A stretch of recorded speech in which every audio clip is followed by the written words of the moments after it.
Salut, salut, ici le coach Kevin de Musirema. Bienvenue à cette présentation de CAPS Rema, un programme qui veut pour vous motiver, pour vous coacher, pour vous encourager à devenir des meilleurs chanteurs, de meilleurs chanteurs, de meilleurs artistes, de meilleurs musiciens. Abonnez-vous à nos plateformes YouTube en activant la cloche de notification, en likant, en commentant également, en partageant aussi. Et surtout, ne manquez pas de visiter nos plateformes Facebook, Twitter, Instagram, Telegram, WhatsApp et notre page internet www.music en anglais, Rema avec h.org. À bientôt.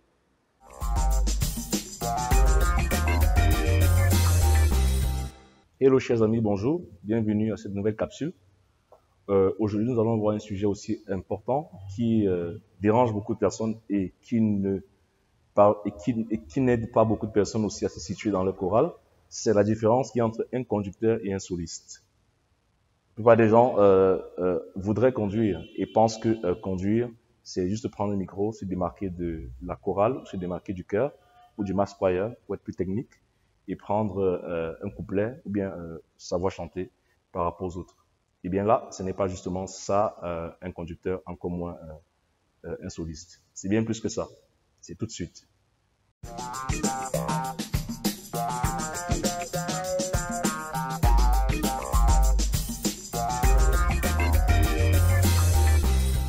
Premièrement, vous devez savoir que la définition de conducteur et de soliste se révèle dans la prononciation déjà des deux termes.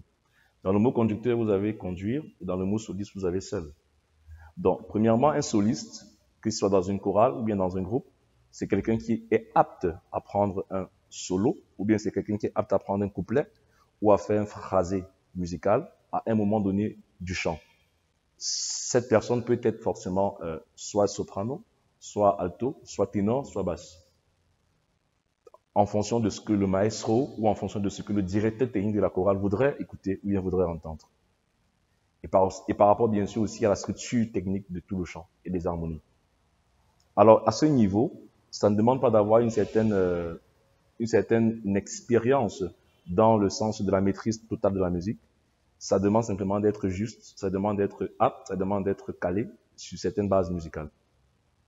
Et là, le conducteur, ou bien du moins le directeur technique, avec sa sensibilité et son expérience, peut détecter dans la chorale la personne qui est apte à pouvoir prendre ce solo, ce couplet. Par contre, conduire, c'est beaucoup plus autre chose. Dans le mot conducteur, vous avez le mot conduire. Et justement, on conduit quelqu'un quelque part.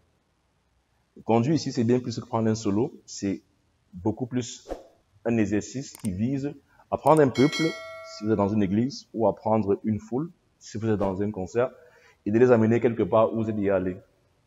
Je prends un exemple généralement dans les formations sur le conducteur. Si vous prenez par exemple, sur le Cameroun, vous prenez une voiture qui quitte de l'aéroport de Simalène pour arriver au Hilton, à l'hôtel Hilton, vous devez bien sûr connaître la ville, premièrement, et vous devez connaître le chemin et connaître ainsi tous les différents débouchés qui mènent à cette destination. Donc, vous, en tant que chauffeur, vous connaissez mieux la ville que celui qui arrive ou bien qui vous emprunte. Le conducteur aussi, qui conduit un peu quelque part, c'est quelqu'un qui connaît déjà là où il est en train de partir, ou c'est quelqu'un qui connaît le chemin pour arriver là où vous voulez y aller. Ça demande pas seulement de prendre un solo, ça demande de prendre un temps, ça peut prendre plus de temps que prévu, alors que par contre, le soliste, il n'intervient que pour un laps de temps, le conducteur a beaucoup plus de temps en termes de marge de manœuvre. Une différence également notoire qu'il faut relever, c'est que le soliste est beaucoup plus utilisé dans les musiques classiques. Rassurez-vous, la musique classique n'est pas mauvaise, d'ailleurs même elle est purement divine, mais dans la musique classique, on parle beaucoup plus de soliste que de conducteur. C'est en musique moderne ou en musique dite gospel qu'on parle beaucoup plus de conducteur. Et vous pouvez regarder à une scène de concert, que ce soit Donnie McClurkin, ou bien William McDowell, ou bien Israel Houghton, ou bien Dana Mona, je ne sais pas quel est votre conducteur préféré. Alors que si vous prenez par exemple un concert de Messiah de Handel, vous allez vous rendre compte qu'il n'y a pas de conducteur là-bas. Il y a beaucoup plus de solistes en termes de baryton, en termes de ténor, en termes de soprano. Donc, j'espère vous avoir répondu par ce sujet à vos questions. Alors, comment savoir maintenant si vous êtes soliste ou bien si vous êtes conducteur? Ne manquez pas de nous écrire à notre adresse qui se trouve en description de cette vidéo. À bientôt pour la prochaine capsule.